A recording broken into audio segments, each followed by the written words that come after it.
హైదరాబాద్ సిటీలో రౌడీ షీటర్లపై ఉక్కుపాదం మోపుతున్నారు పోలీసులు. నగరంలో రౌడీ షీటర్స్ కు డ్రగ్స్ టెస్టులు నిర్వహిస్తున్నారు.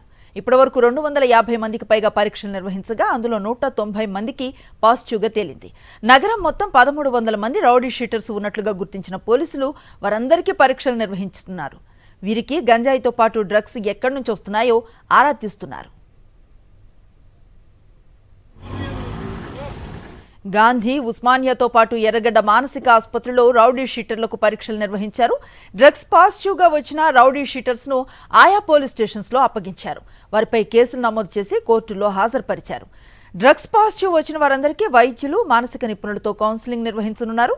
అవసరమైన వారిని డి అడిక్షన్ సెంటర్స్ కు తరలించనున్నట్లుగా పోలీసులు తెలిపారు.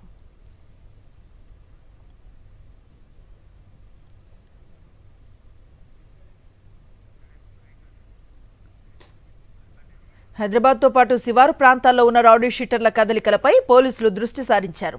రౌడీ షీటర్స్ అంతా వెంటనే పోలీస్ స్టేషన్స్లో హాజరు కావాలని ఆదేశాలు జారీ చేశారు. వచ్చిన వారికి వెనువెంటనే పరీక్షలు నిర్వహించేందుకు ఏర్పాట్లు చేస్తున్నారు.